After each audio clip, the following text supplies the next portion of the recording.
lumalabas.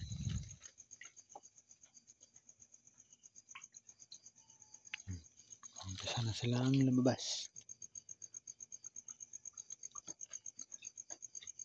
Mayo kayo at magpakalaki.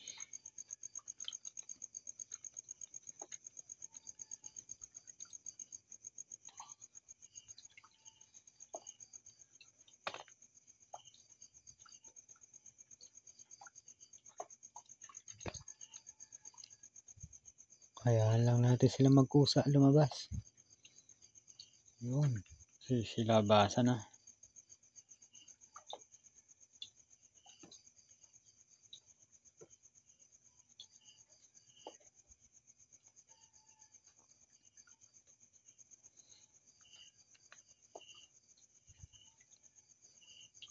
Panibagong subok natin ito dahil yung nauna nating alaga ay hindi lumaki. Dahil nga may nakuha tayo ng mga native na tilapia. Hindi lumaki yung binili natin na 1,200 peraso na 6 reverse na bansot. Sinabayan pa ng pagkakasira ng ating water pump. So ngayon ito air pump lang yung gamit natin, maliit pa, magdadagdag na lang sa sunod. At ang preparasyon na ginawa natin dito ay tinanggal nga natin yung mga dating laman nito lahat at in-advise tayo na lagyan muna natin ng abono para maglumot at ilang araw nga ay berde na yung tubig. Bukas ng umaga makikita natin yan. Bagong mga similya ito. Sinalubong pa namin yung sasakyan galing ng Los Baños, Laguna. Salamat nga pala dun sa ating kalapatids. Nag-post siya sa ating group chat at naghanap kung sino interesadong kumuha ng fingerlings at sinamantala na natin. At legit na tilapia sila. Kaya sa palagay ko naman ay magandang similya yung nakuha natin ito.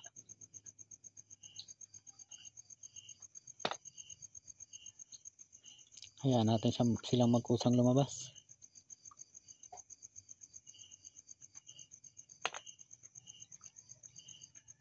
Medyo marami pa sila. Baka maiipit.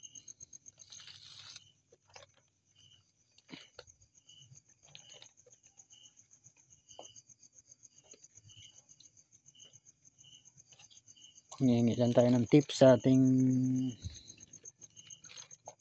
kalapatids kung paano mag-alaga ng tilapia na ito, kung paano sistema nila. Pero ang kanilang tilapia ay sa lupa inaalagaan. Ito sa atin ay concrete pond. Ang sukat ng concrete pond natin ay 2.8 by 4 meters.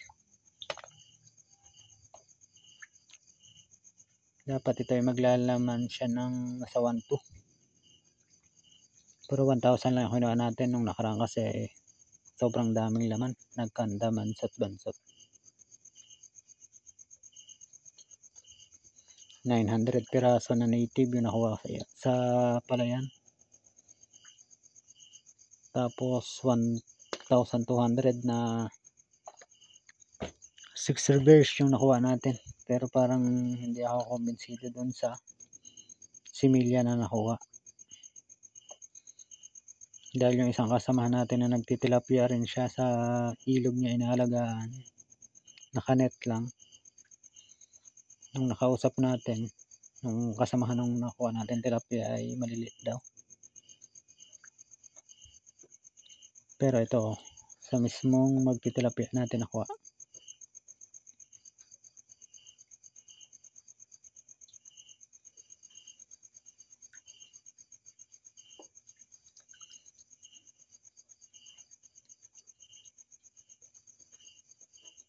malaki-laki rin yung na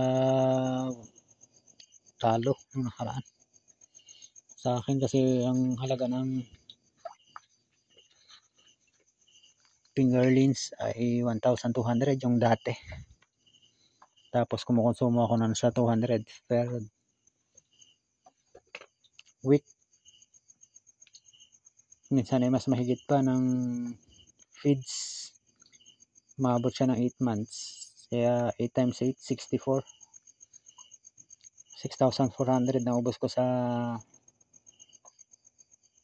feeds. Plus yung 1,200.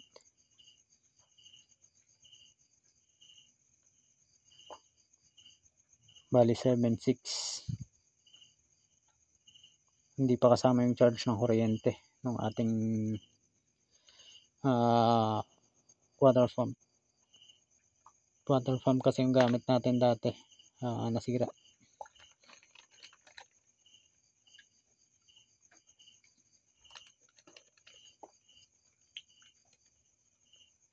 Marami pang laman pero tataktak na natin.